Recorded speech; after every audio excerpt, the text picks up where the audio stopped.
Do you need to practice minimalism to have a more sustainable lifestyle? No, you don't need to practice minimalism to have a more sustainable lifestyle. Minimalism is just one of the many concepts that you can practice in order to be more sustainable. Minimalism is not for everyone. There are myriads of situations, lifestyles that do not lend itself to minimalism.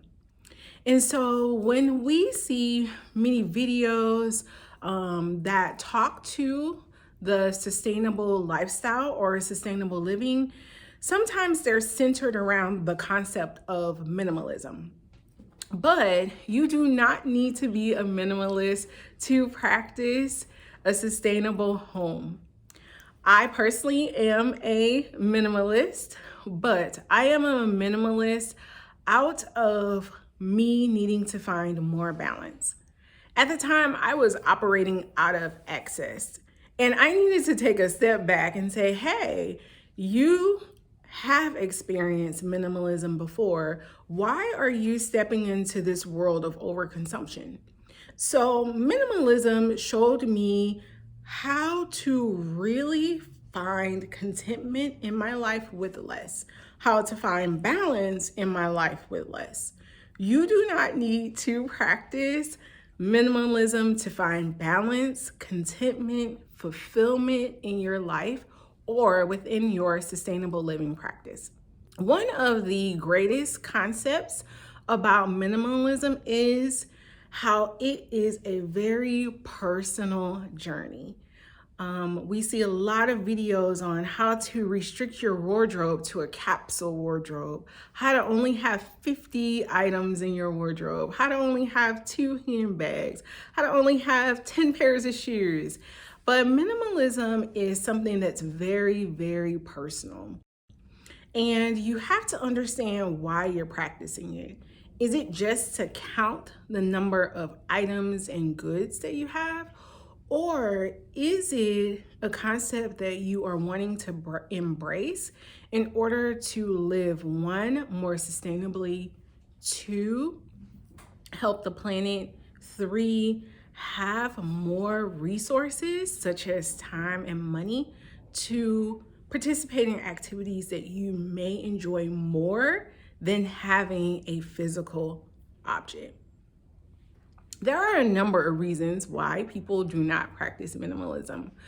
One of the reasons is they may not have the lifestyle to practice minimalism. At times, life is just happening to us. Like life is doing life to us.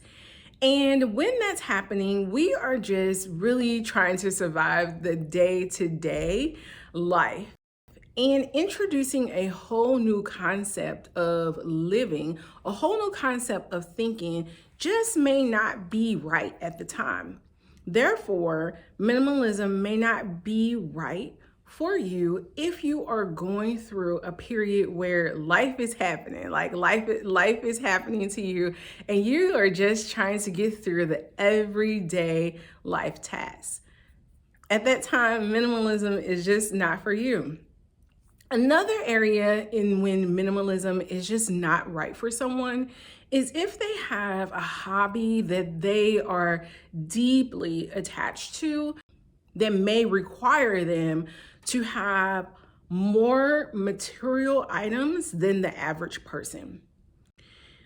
We do not want to practice minimalism if it just does not bring us lasting happiness. And minimalists just sometimes that is not a lifestyle that many people want to embrace. And it's because they already have a lifestyle that brings them a level of happiness and balance. So at that time, they may not be ready to embrace a minimalism lifestyle. Secondly, some may also have a job that requires them to also have more material items than the average person. So that person will not change jobs or their livelihood just to embrace the minimalistic lifestyle. And so minimalism may not be for them. Additionally, the concept of minimalism is rooted in finding balance and fulfillment. Some may already have that. They may already have that deep sense of balance and fulfillment without practicing minimalism. They may already feel that their life is in balance. So why would they adopt a whole new lifestyle that may not bring them the balance and fulfillment and happiness that they already have at that present moment? And so minimalism may not be for them. But there is one concept that is for everyone, and that concept is balance. So whether we are practicing minimalism or whether we are coming to sustainability from a balanced mindset, we are doing just as good as anyone else in trying to live a more sustainable life.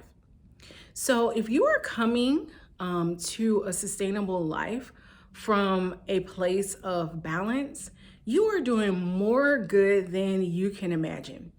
Those who come to sustainability from a place of balance, not only are they conscientious of their purchasing habits, they're also conscientious of the people and products that they bring into their life. I add people to that because people in our lives are very influential. They can either be supportive for what we want to do or not. And so those who have a balanced lifestyle and they're practicing a sustainable lifestyle, they are really mindful of what they invite into their life, whether it's product or people. Also, those who are coming to sustainable living from a balanced perspective, they are also well grounded with themselves. So they're less likely to purchase products or experiences that they do not need. They're not trying to fill a void in their life. So when I was not practicing minimalism, I was not balanced at all. And I was trying to fill voids in my life, right? And so I bought more and more things to fill the void of my lack of joy and happiness. But once I started practicing a more balanced perspective of life, that brought me so much joy. And that balanced perspective of life really was rooted in contentment. And I have a video on contentment. I'll put it in this video, and I'll also link it in the description. But it was really the contentment that brought me joy. And the practice of minimalism keeps me in contentment, keeps me in joy, keeps me in happiness. Although we see a lot of videos that talk to sustainable living and they're mostly rooted in minimalism, you do not have to be a minimalist to live a more sustainable life. The one sustainable practice that you can have that is just as powerful as minimalism is practicing balance.